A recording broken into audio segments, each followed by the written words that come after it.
ఇది తీసుకోమ్మా.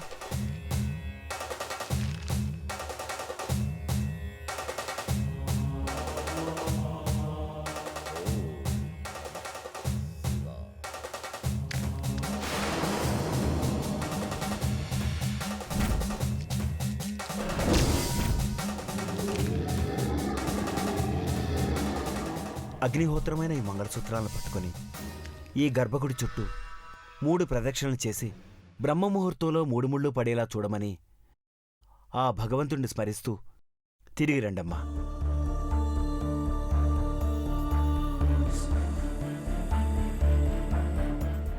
దేవేంద్ర, నువ్వు కూడా 3 ప్రదక్షిణలు చేసిరా.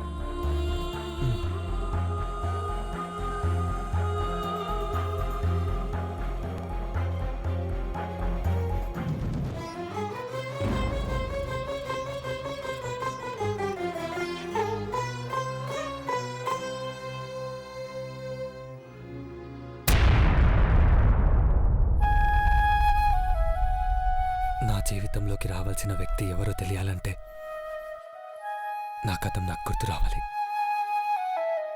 పార్వతిని చూసినప్పుడు ఎన్నో జన్మల అనుబంధం ఉన్నట్టు అనిపిస్తుంది. నీలాంబరి పక్కనే ఉన్న మనసులో ఎటువంటి భావన లేదు. ఏది నిజం ఏది అబద్ధమో తెలియాలంటే నా కథం నాకు గుర్తు రావాలి. నేను ఎవరితో కలిసి 7 అడుగులు వేయాలో నువ్వే దారి చూపించు.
అమ్మా, అలాంటి వాళ్ళది నిజమైన ప్రేమ కాదు, అది వ్యామోహం.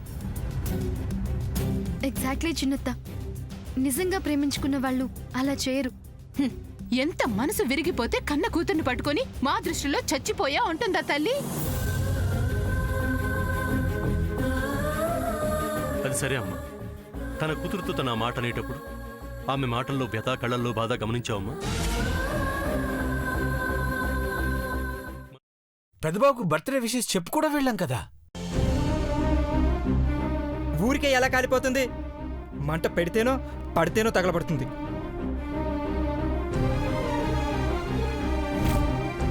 కరెక్ట్ చిన్నబాబు, నీకొచ్చినట్టే నాకు డౌట్ వచ్చింది. పార్వతే షర్టును తగలబెట్టిందనుకుంటా.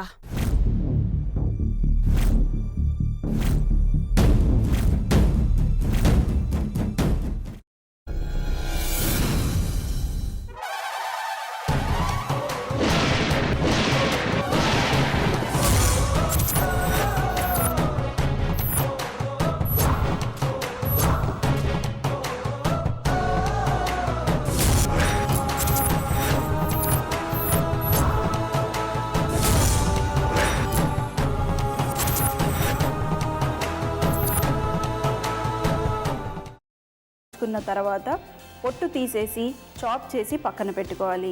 ఒక ప్యాన్లో కొద్దిగా నూనె వేడి చేసి అందులో ఆవాలు, మినప్పప్పు, శనగపప్పు, కరివేపాకు, సన్నగా తరిగి పెట్టుకున్న ఉల్లిపాయలు వేసుకుని 1 నిమిషం పాటు వేయించుకోవాలి. ఆ తర్వాత కాల్చి కట్ చేసి పెట్టుకున్న వంకాయని కూడా అందులో వేసుకుని బాగా మిక్స్ చేసి బౌల్లోకి ట్రాన్స్ఫర్ చేసుకుని అందులో తగినంత చిక్కటి పెరుగు లేదా పల్చటి పెరుగు వేసుకుని మిక్స్ చేసి అన్నంతో కానివ్వండి, చపాతీతో కానివ్వండి సర్వ్ చేసినా చాలా బాగుంటుంది.